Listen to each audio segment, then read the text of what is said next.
avec violence.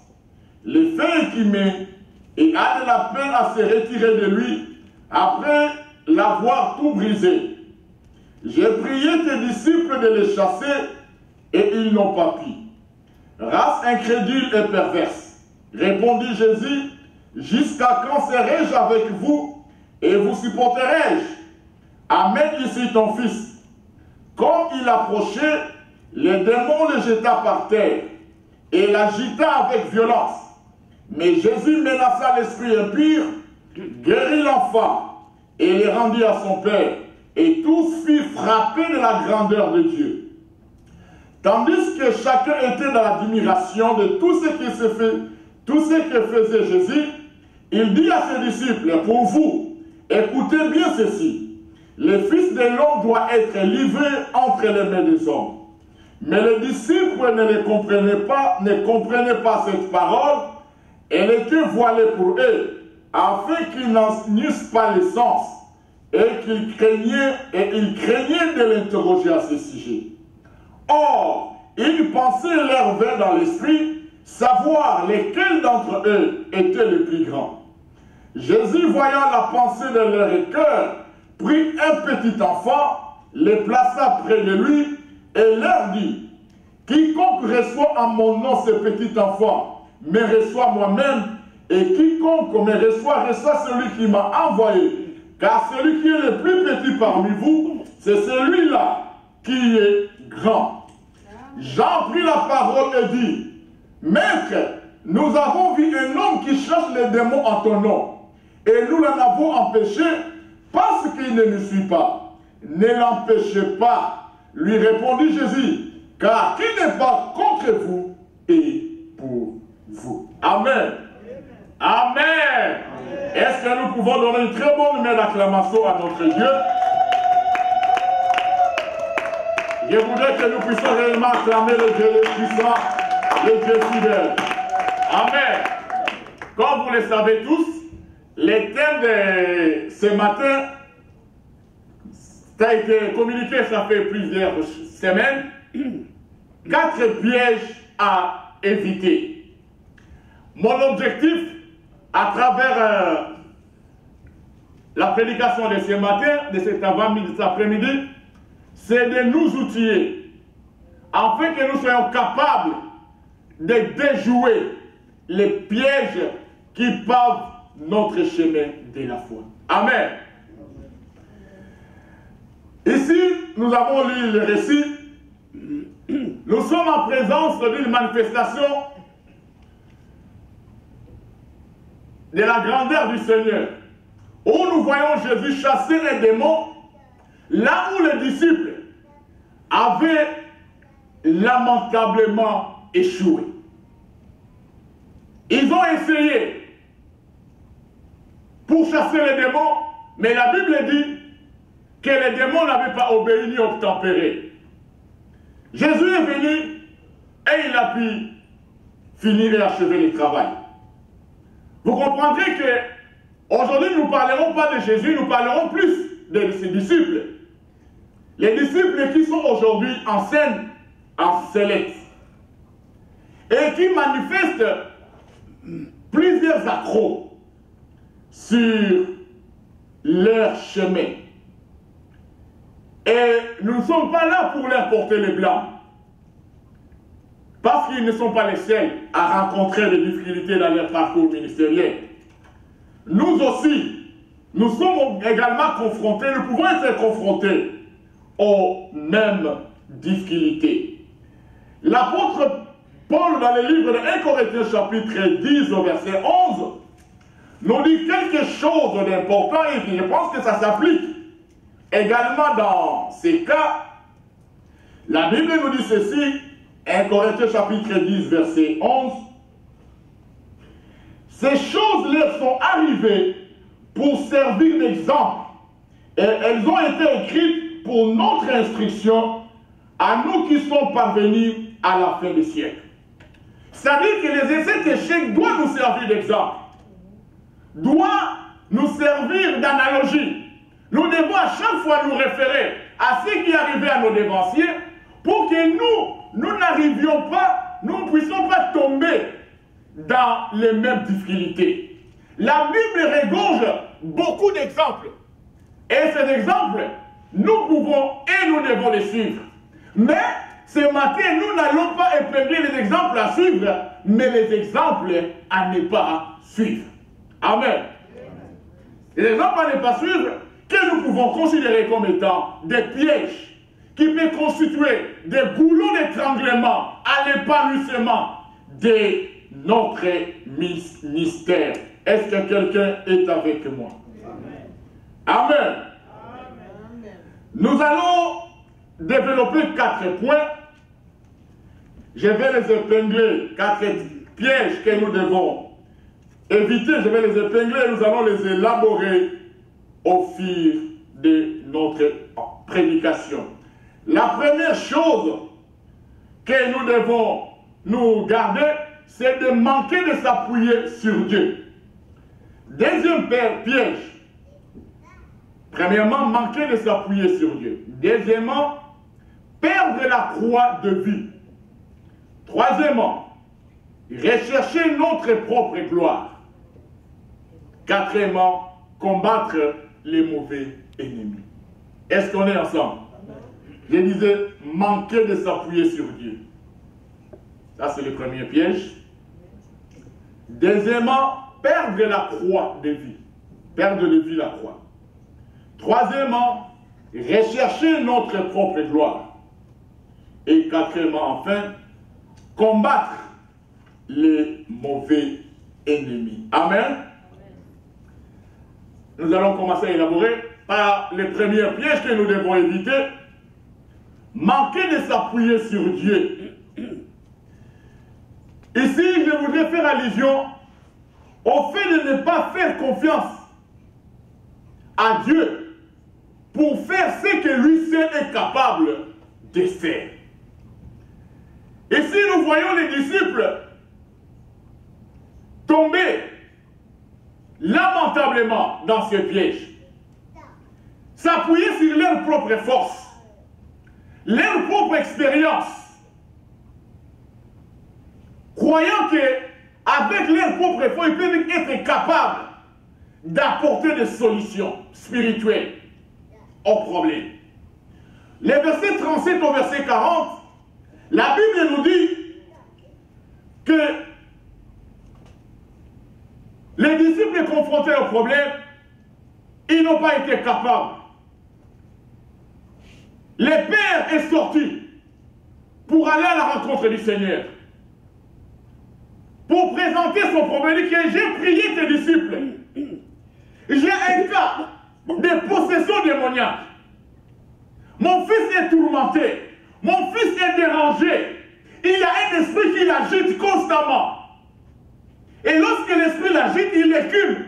Il a cherché à plusieurs reprises à le briser. L'objectif de l'ennemi, c'était de le tuer, de l'achever complètement. Le Père a fait tout ce qu'un parent peut faire lorsqu'il a un enfant qui a des problèmes, c'est de l'amener auprès du Seigneur. Amen. Il l'amène auprès du disciple. Mais curieusement, les disciples n'ont pas été capables. Curieux. Comment expliquer cet échec? Et nous savons qu'au début du chapitre 9, au verset 1, lorsque Jésus a appelé les disciples, il leur a donné pouvoir et autorité sur les démons et pour guérir toutes les maladies. Amen. Ils n'ont pas été dépouillés de ce pouvoir-là. Il avait encore le pouvoir en eux.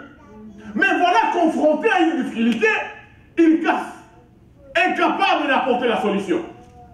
Non pas seulement qu'on leur a donné le pouvoir, ils l'ont déjà expérimenté.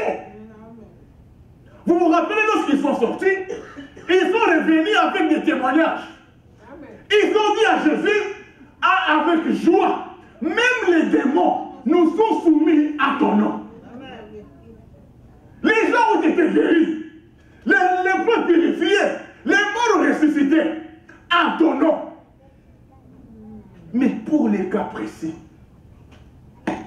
voilà qu'il y a un échec. que s'est-il passé? Avait-il perdu entre-temps leur pouvoir? Avait-il appliqué une mauvaise technique? Jésus ne nous cache pas le vrai problème qui s'est posé. Amen. Je voudrais que nous le découvrions ensemble.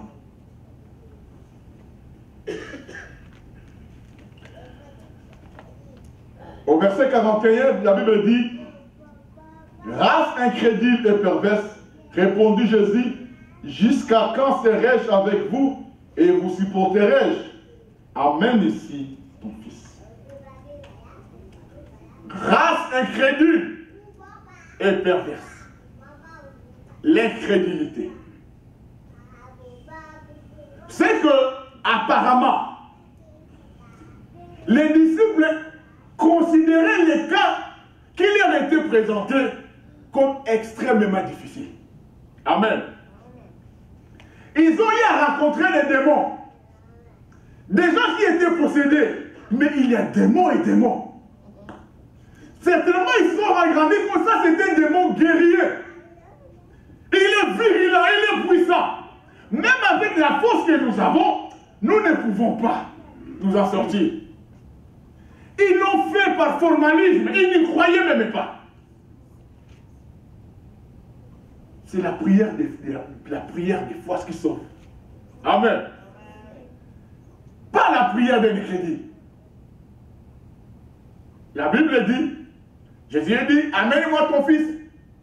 Il menaça les démons, il guérit l'enfant et les rendit à son Père. Alléluia. On peut s'interroger. Y a-t-il des problèmes qui soient impossibles à Jésus? Il y a des problèmes, des difficultés qui peuvent être considérées comme des montagnes. Amen. Il n'y a pas que des montagnes, il y a aussi des grandes montagnes. Alléluia. Lorsqu'on est confronté à la montagne, on n'a pas la même difficulté que celui qui est confronté à la grande montagne. La Bible nous rappelle, je crois, dans le livre de Zacharie, chapitre 4, de Zorobabel. Lorsqu'il est en train de reconstruire les temples, il est en face d'une grande opposition, de double opposition. D'abord, le roi de Perse et de Médès, qui ne voulait pas que le temple puisse être reconstruit. De deux, il y a d'abord aussi l'hostilité intérieure. Mais Dieu parle à travers son serviteur. Il dit, ce n'est ni par la force, ni par ton intelligence, c'est par mon esprit. Qui es-tu, grande montagne? Devant Zorobabel. Qui es-tu, grande montagne? Tu n'es rien. Alléluia. Puisque tu n'es rien, tu seras quoi? Tu seras aplani. C'est-à-dire, ce n'est pas physique. C'est-à-dire la grande difficulté là, qui était devant Zorobabel, où Zorobabel, à un moment donné, a voulu perdre les couloirs. Et dit que par mon esprit, tu es capable. Tu vas surmonter les obstacles intérieurs et extérieurs. Le temple sera reconstruit. Amen, Église. Il nous arrive aussi à rencontrer des grandes montagnes. C'est possible. Dernièrement, une fois dans la rencontre, le révérend nous a donné un témoignage, je crois du révérend Bénil. Lors d'une prédication, le Saint-Esprit le convie, il y avait un paralytique dans la salle. C'est un nom, vous savez, que Dieu utilise aussi pour opérer les miracles, les guérisons. Et l'Esprit de Dieu lui souffle de commander au paralytique de se lever et de marcher. Lui qui a déjà expérimenté le miracle dans sa vie, il a essayé d'hésiter. Au cas où je le disais à haute voix, devant caméra, micro. Maintenant, tout se fait de manière instantanée. Même si ta caméra, tu peux, mais celui qui a le téléphone portable, immédiatement met ça en liste sur Facebook. Mais il ne s'approche pas lorsqu'il descend, il dit seulement à voix basse. Lève-toi et le paralytique en marche. Alléluia. Et c'est dit, oh, si je l'avais obéi à la puissance. C'est-à-dire que des fois on a la foi, mais on commence comme si à marchander ce que Jésus est capable de faire ou de ne pas faire. Alléluia. Si nous avons la foi, il est comme un grain de sénévé. Vous direz à cette montagne, ôte-toi de là et je t'arrête. Mais il s'élève. Le Seigneur arrivera. Si. La condition c'est voici. Si tu doutes. C'est ça. Amen. Si tu ne doutes pas. Mais d'où est venue l'incrédulité dans les chefs des disciples? Donc, quelque part, on peut être ministre de Dieu, mais développer certains tares. Nous devons les surmonter. Vous vous rappelez lorsque Jésus, avec les disciples, les mêmes, la Bible nous dit que ils arrivent, Jésus rencontre les figuiers, n'est-ce pas? Ils voulaient manger des fruits. Lorsqu'il essaie de voir là, il n'avait pas de fruits. Jésus, dans Marc chapitre 11, verset 12 à 13, il dit que plus jamais homme ne mangera de ton fruit. Les disciples avaient entendu. Ils savaient que Jésus, Dieu, il faisait la démonstration de puissance. Mais ils ne pouvaient pas imaginer que cette parole avait la capacité de faire sécher même. Là. Lorsqu'ils sont revenus l'an demi, ils ont trouvé que l'arbre avait séché. Ils ont rappelé au Seigneur. La Bible dit, apercevant de l'un un figuier qui avait des feuilles, il alla voir s'il se trouverait quelque chose. Et s'en étant approché, il ne trouva que des feuilles car ce n'était pas la saison de figues. On y va verset 13. Prenant la parole, il lui dit que jamais personne ne mange de ton fruit. Et ses disciples l'entendirent. Verset 20-24. Je vous le dis en vérité, si quelqu'un dit à cette montagne, ôte-toi de là et jette-toi dans la mer, et s'il ne doute pas en son cœur, mais croit ce qu'il dit qu'il arrive, il le verra. Si tu le dis, c'est une chose. Démon, sort. Tu l'as dit, tu l'as proclamé. Les disciples ont aussi entendu que plus personne ne mangera. Est-ce qu'ils avaient cru? Alléluia. Quand il impose la main aux malades, on dit au nom de Jésus, je libère la guérison de la table. Est-ce que tu crois à ce que tu te libères? Alléluia. Notre Dieu, la Bible dit, accomplit la parole de ses serviteurs et le présent de ses envoyés. Il l'accomplit. Mais quand la parole est sortie, une parole de foi. Et quand tu dirais à cette montagne, ce n'est pas la montagne physique, ce sont des problèmes impossibles, des problèmes difficiles, comme le cas de ce père qui était totalement, littéralement dérangé. Vous savez, lorsqu'on est parent, lorsque vous avez un enfant qui est troublé, dérangé par la maladie, dérangé pour sa carrière, pour sa stabilité, on ne nous donne pas. On fait tout. Des fois, je comprends pourquoi les parents n'aiment pas qu'on touche à leurs enfants. Lorsqu'on devient parent, on comprend ce que ça signifie. Lorsque l'enfant est malade, tu as même l'impression que tu pouvais déraciner la maladie, l'implanter dans ton propre corps, pour que lui au moins puisse être en bonne santé et que toi tu puisses porter ça. Un parent qui était désespéré. Il arrive devant les disciples qui avaient reçu force et pouvoir. Les disciples n'ont pas été capables. C'est-à-dire que l'incrédulité, c'est une perversion. Amen. Nous devons nous garder de la perversion. Le manque de foi, c'est une perversion. Amen. Est-ce qu'on peut passer au deuxième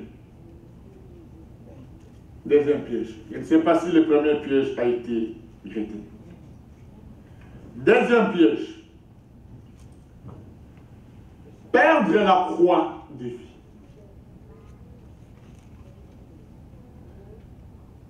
Jésus opère le miracle.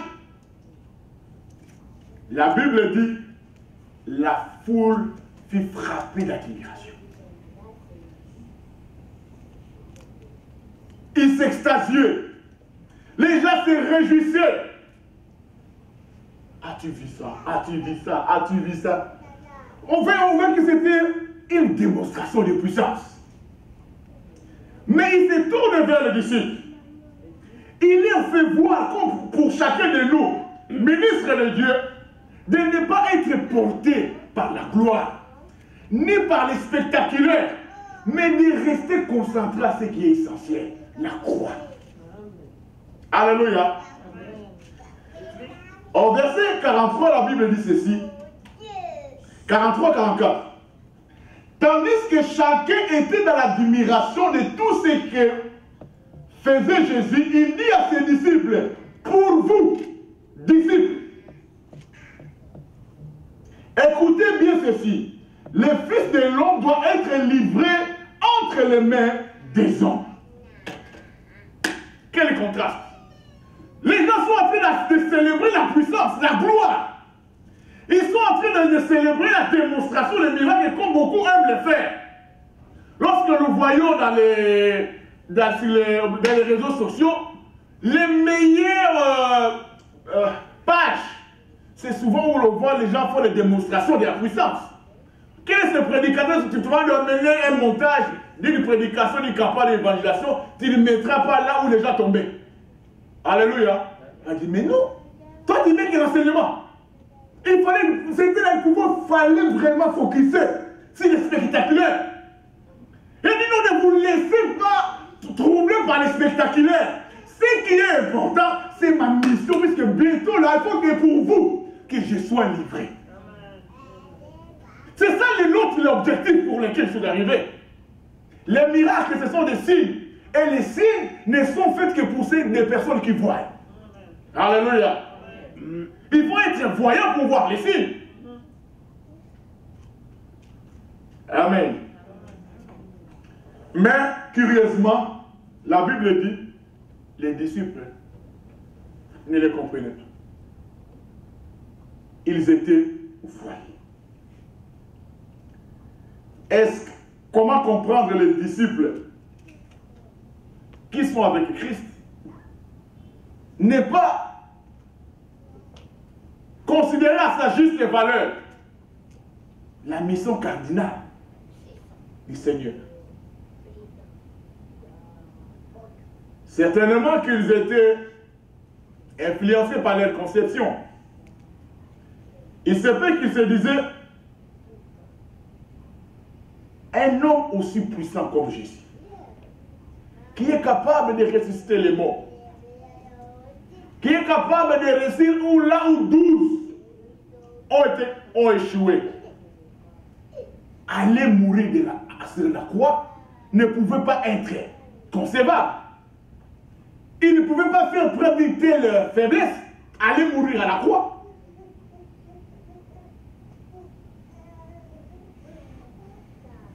C'était plutôt une conception purement charnelle, terrestre, du rôle de Messie. Mais Jésus les ramène à l'essentiel de sa mission. Il sait que c'est à travers la croix que l'humanité sera sauvée. La Pâque, nous la célébrons, c'est la résurrection. Il n'y a pas de Pâque s'il n'y a pas de vendredi saint. Alléluia. Il faut qu'il y ait préalablement le vendredi saint pour que nous puissions célébrer la résurrection. Et le vendredi saint, ce qui s'est passé le vendredi saint, c'était la passion du Seigneur. C'était la souffrance, c'était le brisement. Il fallait d'abord les épines avant la couronne. sommes-nous préparés aussi comme disciples? Qu'il est de savoir que si nous voulons suivre Christ, nous devons nous charger aussi de notre croix. Alléluia. Si quelqu'un veut être un vrai disciple, qui se charge de sa croix, c'est-à-dire la souffrance fait partie intégrante du ministère. Les calomnies, les trahisons, les déceptions font partie de notre parcours. La gloire va nous accompagner. Elle a toujours été avec nous. Certains disent que lorsqu'on triomphe sans péril, on triomphe sans gloire. Or, le royaume de Dieu, c'est pour les vainqueurs, pour ceux qui ont vaincu, ceux qui ont achevé la course, qui n'ont pas abandonné malgré les difficultés, malgré les dénégations.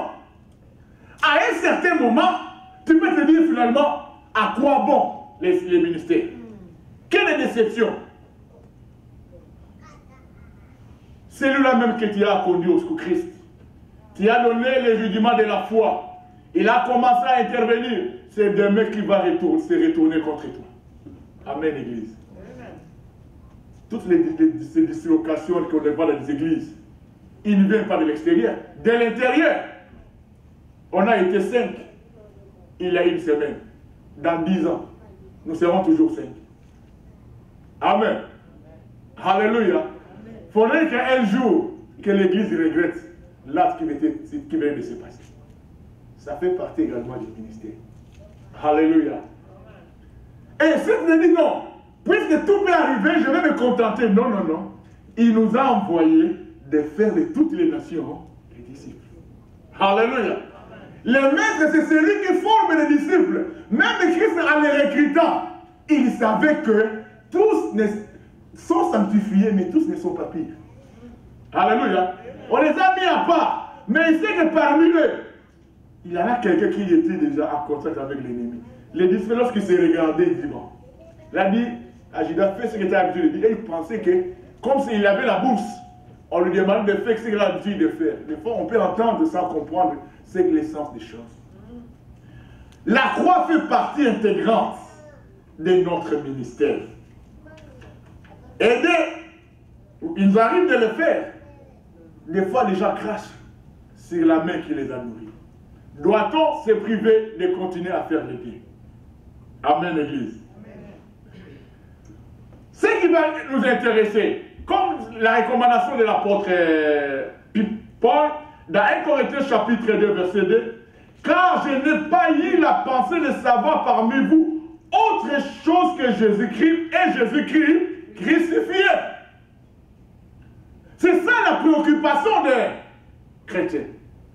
La croix, la centralité de la croix, ça fait partie intégrale. Lorsque tu t'engages, bien sûr aujourd'hui, les pasteurs ont un certain standard de vie. Il y a 20 ans, il y a 25 ans pour ceux qui viennent dans les pays sous-développés, ils voyaient quelle vie menaient les hommes de Dieu. Il faut voir quelles chaussures ils portaient. Aujourd'hui, peut-être nous avons des pasteurs VIP. À l'époque, ils n'en avaient pas. Mais ces hommes-là ont persévéré. C'est grâce à eux. Aujourd'hui, nous avons l'évangile. Alléluia. Ils arrivaient des fois, ils n'avaient pas où ils pouvaient tenir des réunions de prière. Ils le faisaient dans les rues. Ils étaient pourchassés, délogés. À combien de reprises ils ont vu les serviteurs retourner contre eux. Mais ils ont gardé la foi. Ils ont persévéré. Il dit que celui qui m'a appelé est fidèle.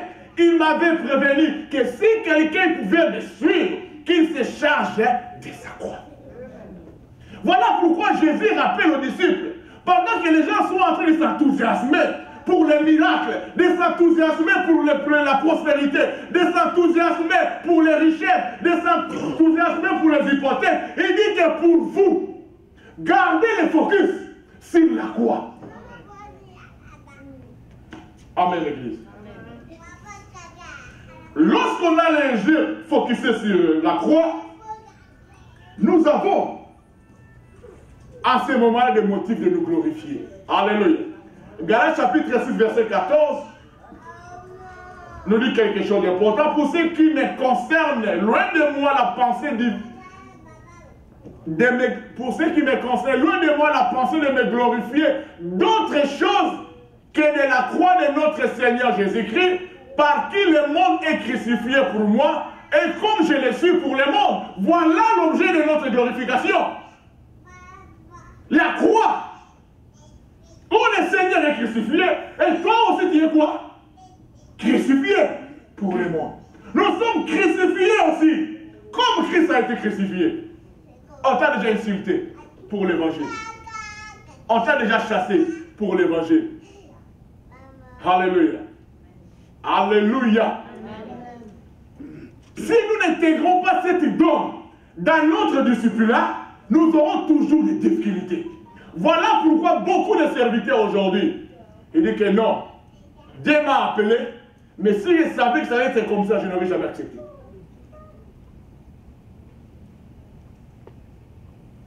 Que la croix ne puisse pas nous surprendre. La croix doit demeurer donc au centre de notre vie personnelle, familiale et ecclésiale. Faire autrement, c'est tomber dans les pièges de l'ennemi. Est-ce que nous pouvons avancer? Amen. Amen. Est-ce que j'y vais très vite? Ça passe? Troisième piège. Rechercher notre propre gloire.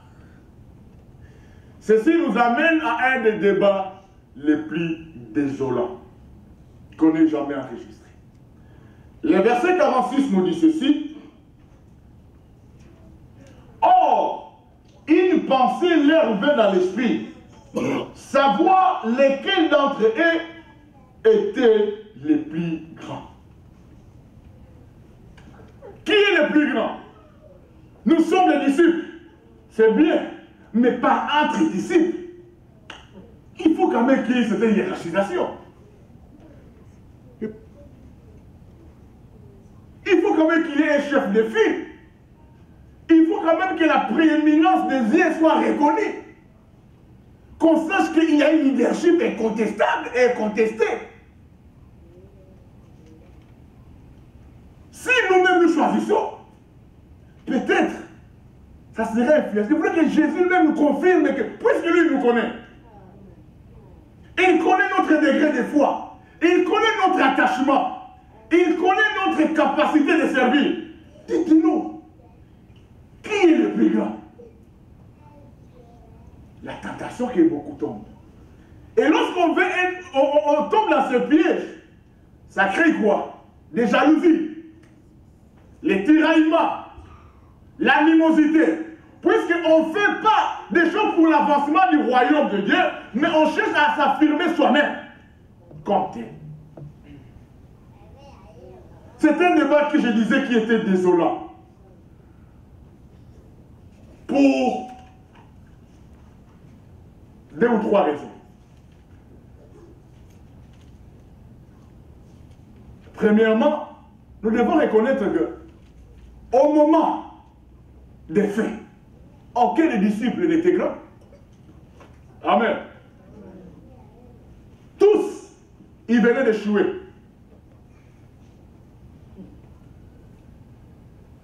Pour la délivrance de l'enfant qui était démoniaque. Tous, vous le savez, ils étaient incapables de finir une nuit de prière sans tomber dans les sommets. D'où était leur grandeur? Matthieu chapitre 26, verset 36 à 46. On peut lire. Lorsque Jésus les amène dans la montagne pour prier, est-ce qu'ils avaient été capables de terminer la prière? Pour réclamer la grandeur, la prééminence. Matthieu 28, 36 à 46, nous allons lire les seuls textes qui nous est familier. Là-dessus, Jésus alla avec eux dans un lieu appelé Gethsémane. Il dit aux disciples, asseyez-vous ici, pendant que je m'éloignerai pour prier. Il prit avec lui Pierre et les deux fils de Zébédée, et il commença à éprouver de la tristesse et des angoisses. Il leur dit alors, mon âme est triste jusqu'à la mort, restez ici et veillez avec moi.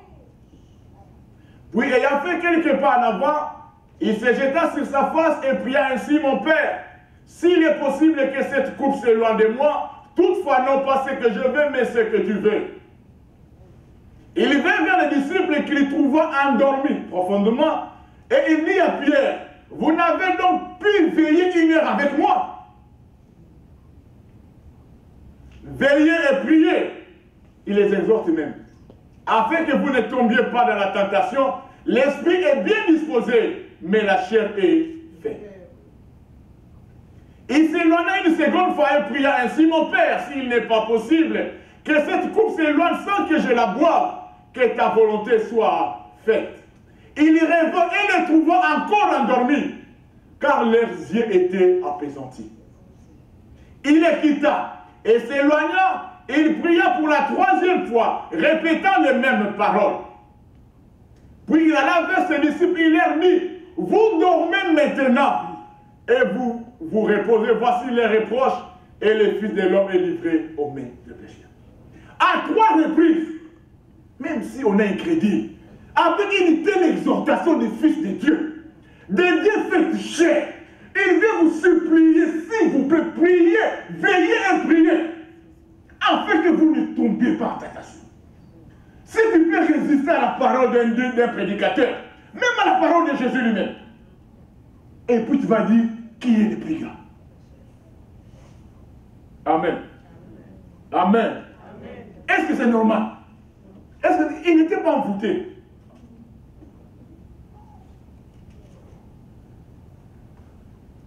Cette question, cette considération renvoie.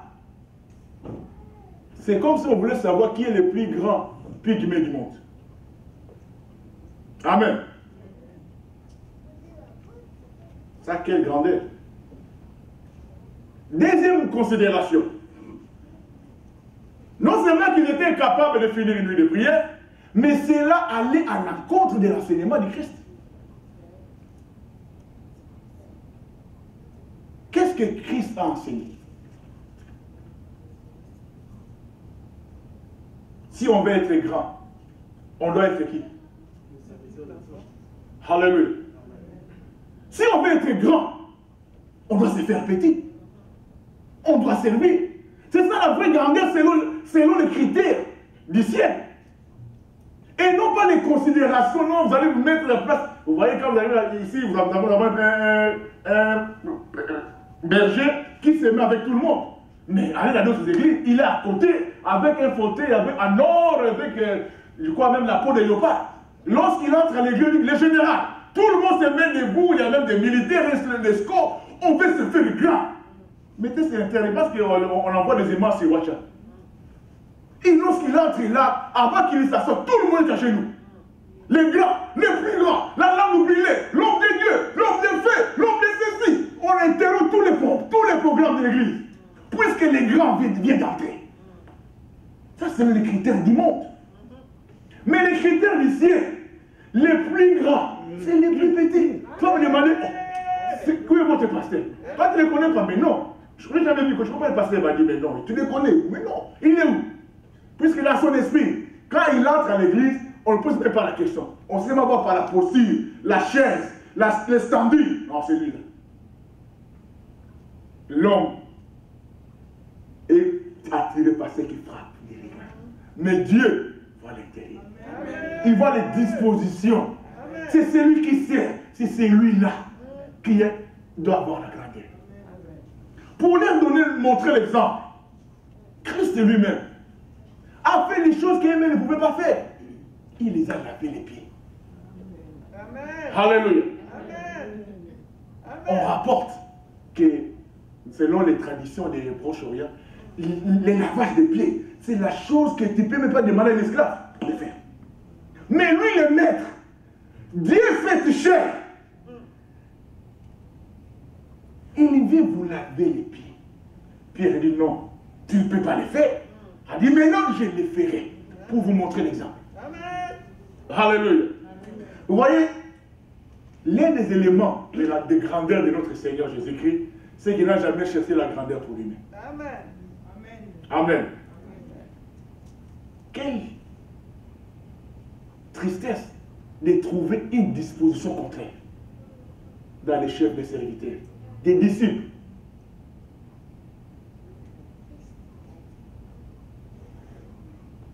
La Bible dit, il prit un enfant, il le médit.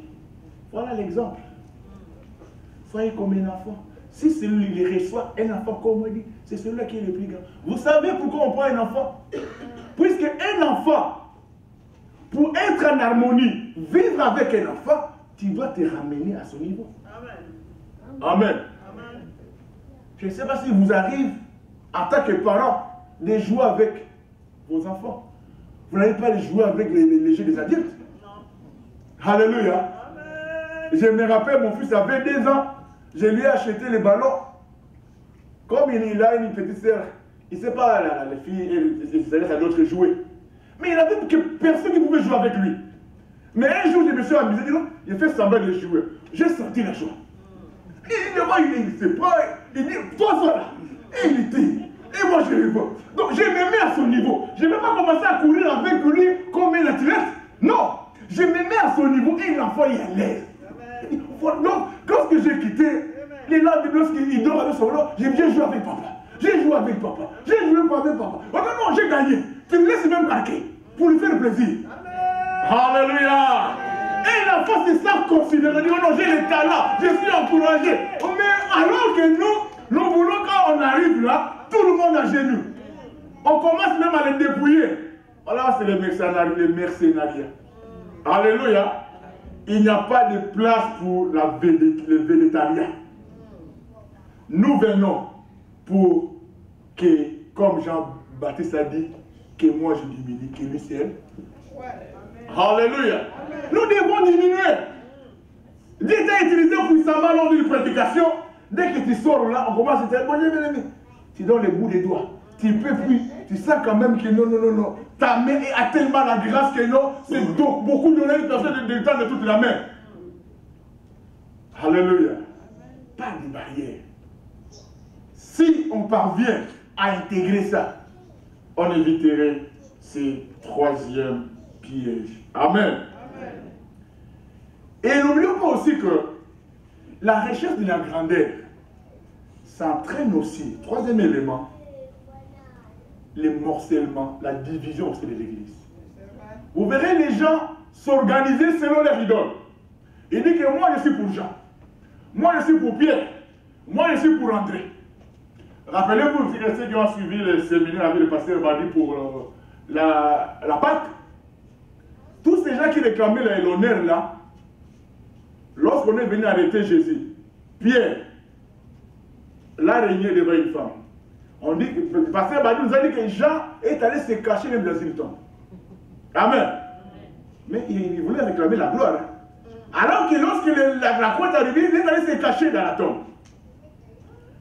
L'apôtre Paul, dans 1 Corinthiens chapitre 3, verset 4 à 16. Les jalousies, ce n'est pas seulement entre les serviteurs, mais aussi entre les partisans des serviteurs. Vous verrez que moi je suis de Paul, moi je suis d'Apollo. Au sein du même église, mais finalement, et si les disciples, lui, n'intègrent pas pour dénoncer ça devant l'église, ça va s'écrituver. Et vous allez le vivre. Lorsque pasteur Pascal prend la parole pour prêcher, tu vas voir son noyau vibrer de mille feux. Amen! C'est la parole! Alléluia! Quand c'est un autre qui prend la parole, alors on va dire, est-ce que lorsqu'il prend la parole, tout le monde, c'est comme s'il n'était pas là. Après la prédication, il dit, il fallait qu'on te donne prêcher. Et non, il fallait qu'on te donne prêcher. Et là, le prédicateur se laisse enfermer. Mais l'apôtre Paul a eu le temps de dénoncer 1 Corinthiens chapitre 3, verset 4 à 6. Quelle est venue la parole?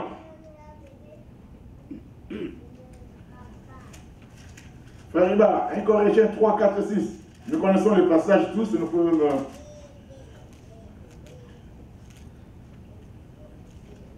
La Bible dit, quand l'un dit, moi je suis de Paul, et un autre moi d'Apollo, n'êtes-vous pas des hommes? Qu'est-ce que donc Apollo? Qu'est-ce que Paul? Des serviteurs, par les moyens desquels vous avez créé, selon que le Seigneur l'a donné à chacun. J'ai planté, Apollo a arrosé, mais Dieu a fait croître. Amen. Amen. Lisons le verset 23, le verset 3. Il dit ceci. En effet, puisqu'il y a parmi vous de la jalousie et des disputes, n'êtes-vous pas charnels et ne marchez-vous pas selon l'homme? Quand l'un dit, il y a des jalousies, il y a des disputes, puisque nous devenons tous charnels. Même les disciples, même les fidèles se laissent embarquer. Ils commencent à s'identifier non pas à Christ, mais aux serviteurs. Les serviteurs inutiles, a dit le maître. Nous ne sommes que les serviteurs inutiles. Nous n'avons de valeur que lorsque Jésus nous fait entrer dans sa bergerie. Il dit, prenez soin de mon troupeau. Ce n'est pas ton troupeau. Il te dit, mais prenez même garde au troupeau que l'Éternel vous a confié. Alléluia. Puisqu'il ne vous appartient pas. Le révérend nous a parlé dernièrement de comprendre la mission du pasteur. Apporter des soins, secourir, les visiter, les encourager. C'est ça notre œuvre. Et non pas les dresser les uns contre les autres. Alléluia. Lorsqu'on croit que tel est passé à telle famille, non, non, non. Comment il est arrivé là-bas? Mais ça, c'est mon chef, Bilanganangaï.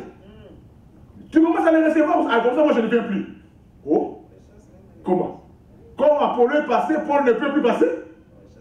Alléluia. Amen. Nous devons nous garder de la recherche de notre propre gloire. Amen. Nous pouvons multiplier des exemples. Il y en a beaucoup dans la Bible, mais pour ce matin, je pense que nous pouvons nous contenter de ces éléments-là. Donc, la véritable grandeur aux yeux de notre Dieu vient lorsqu'on accepte de prendre la dernière place. On ne cherche pas à s'affirmer, on cherche à être serviteur. Amen. Nous sommes rendus maintenant au 4e piège. Combattre les mauvais ennemis. Amen.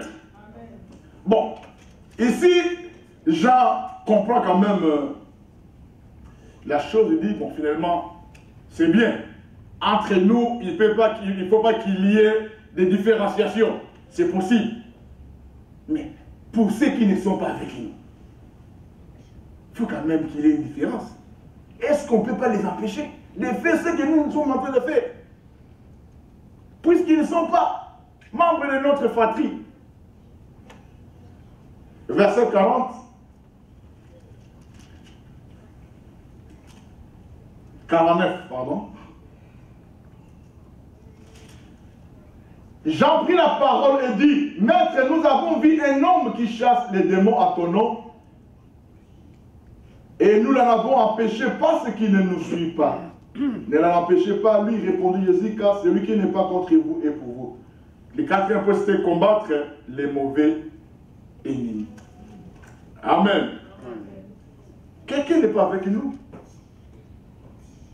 Nous l'avons trouvé sur le champ missionnaire. Il prêche Christ. Il chasse les démons au nom de Jésus-Christ. Il parle de la sainte doctrine. Il mène une vie d'intégrité.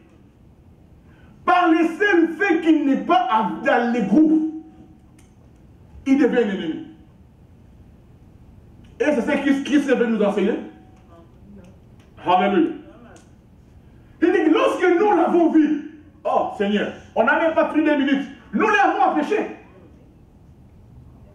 Puisqu'il ne nous suit pas, ne l'empêchez pas. Celui qui n'est pas contre vous est avec vous. Bon, a priori, on pourrait dire que cette parole rentre peut-être en contradiction avec une autre parole que Christ a dit.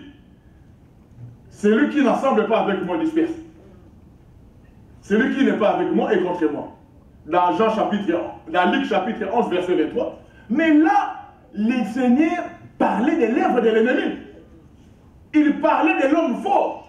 Il parlait de Satan. Il parlait du diable. Il parlait de l'ennemi de nos âmes. Il parlait du mercenaire. Il ne parlait pas des chrétiens, de ceux qui sont des disciples, des vrais disciples. Tout en étant en dehors du cercle, ils peuvent se professer la foi. Quel spectacle aujourd'hui nous offrons au monde? Suivez les enseignements sur le net où on voit les hommes de Dieu avec plein de talents s'invectiver les uns des autres, se critiquer les uns des autres, se détruire les uns des autres. Alléluia. Bon, si c'est le problème de fond, je ne parle pas des problèmes de fond, les problèmes doctrinaux, mais le seul fait que l'homme, il prêche Christ, puisqu'il n'est pas avec toi, il est contre toi, à ce moment, c'est pas ce que Christ veut nous enseigner. Là, c'était un mauvais ennemi. Ce sont des batailles perdues. Pour que tous ceux qui ne sont pas dans le même groupe que vous, ils peuvent combattre avec le même objectif. Amen, Église. Amen, Église.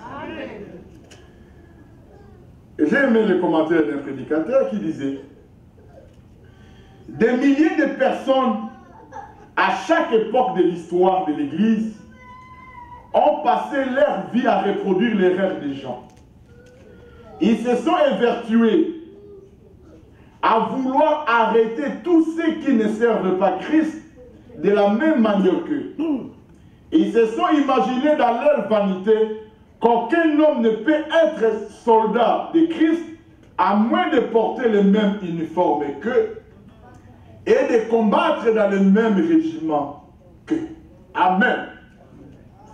Pour être considéré réellement comme un vrai disciple, tu dois porter le même habit, partager le même régiment, utiliser les mêmes armes. À ce moment, on dit qu'effectivement, il est le nôtre. Quel est scandale! Je vais vous raconter une anecdote. On est à la République démocratique du Congo. Une sœur de l'église accouche. C'est une sœur qu'on avait encadrée avec son mari. Il y avait des difficultés dans les conceptions. Mais il a fait qu'elle est allée accoucher dans la polyclinique comme une patiente. Il n'est pas allé prier. Nous, après la prière, on a eu l'information. On est quand même avec des frères. Nous, on doit rendre visite à la sœur. On arrive, on trouve l'enfant. On dit non, nous allons bénir l'enfant. Dieu a fait grâce. Après, on commence à prier. Directement, nous voyons 3 personnes surgir. Et arrêtez! Qu'est-ce que vous faites? En pleine prière. Je dis non, non, non, non, non, non. Ici, on n'a dit même pas une autre prière. Tous ceux qui viennent se faire soigner ici doivent suivre notre prière, notre traitement. Si vous avez des prières, attendez lorsqu'elle va venir à la maison. Oh. Mais on n'est pas médecin, on est venu rendre des gloires. Non, non, non, non, ce sont les instructions. Et lorsqu'il les disait, il était sérieux. Il s'est enflammé, il dit, vous voulez me créer des difficultés? J'ai risqué de perdre mon emploi. Oh! Et on est sorti. Et la sœur a voulu réagir avec son mari. Il dit, mais non, nous on est venus, ce n'est pas gratuit. Vous allez nous facturer, on va payer. Notre pasteur arrive, nous suit. Et on prie, vous venez d'interner puisqu'on est à l'hôpital. Ici, si vous venez ici, nous-mêmes, nous avons notre prière à nous. Le nom de Jésus. Là, on ne connaît pas leur état d'âme. Amen, l'église. Amen. Est-ce que c'est ça notre ennemi? Entre nous. Est-ce que ça nous dit qui nous a envoyé de faire? Ce sont les choses que nous rencontrons souvent. Les mauvais ennemis. Notre ennemi, c'est le diable. Ce n'est pas notre serviteur. Vous vous rendez compte?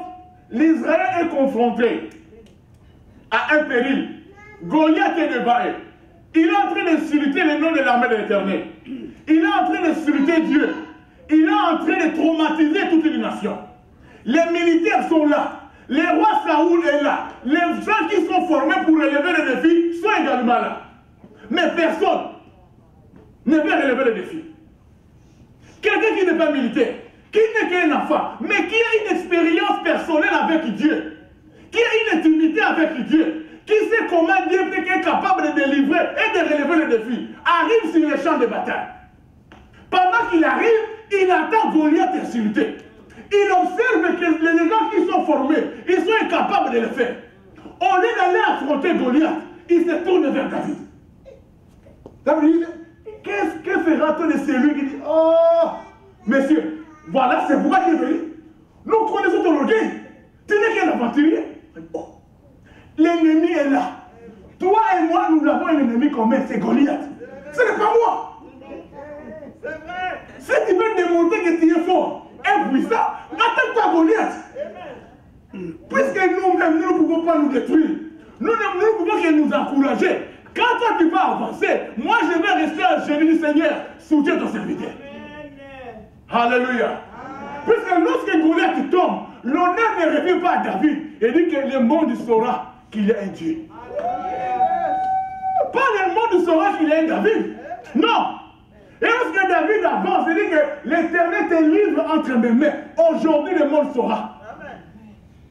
Il met Dieu à sa place. Il dit, je ne suis pas votre ennemi. Pour ne pas passer le temps inutilement à répondre, il se tourne, il leur dit, il pose encore la question.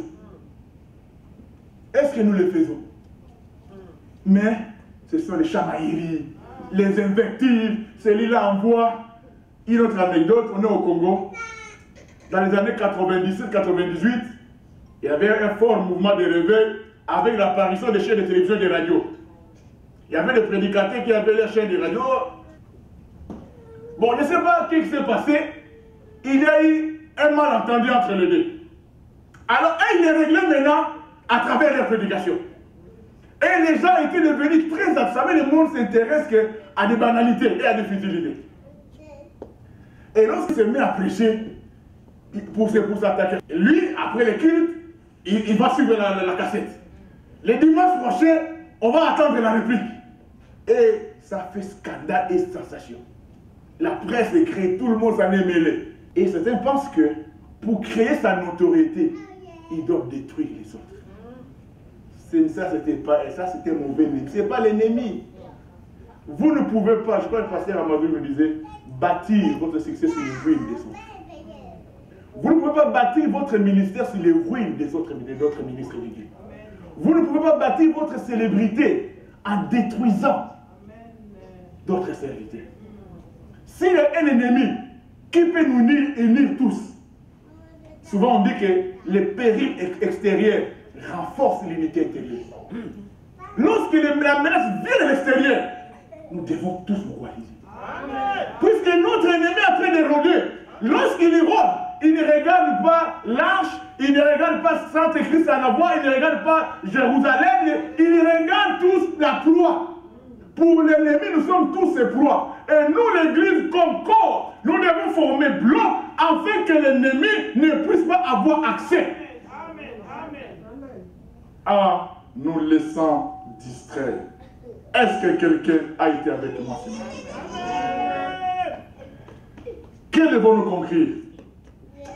Lui qui nous présente cette série de petits événements qui met en lumière 4 pièges communs aux croyants.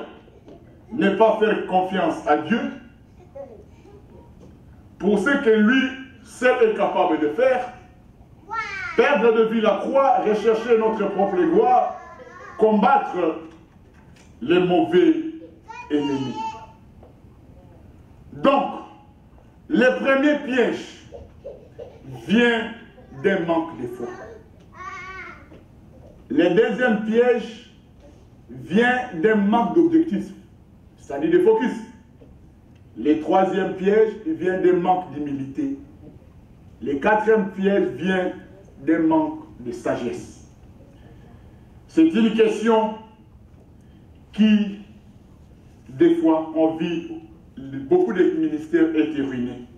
Puisse le Seigneur nous venir en aide, dans lesquels, bien aimés, nous sommes tous aussi confrontés jusqu'à ce jour.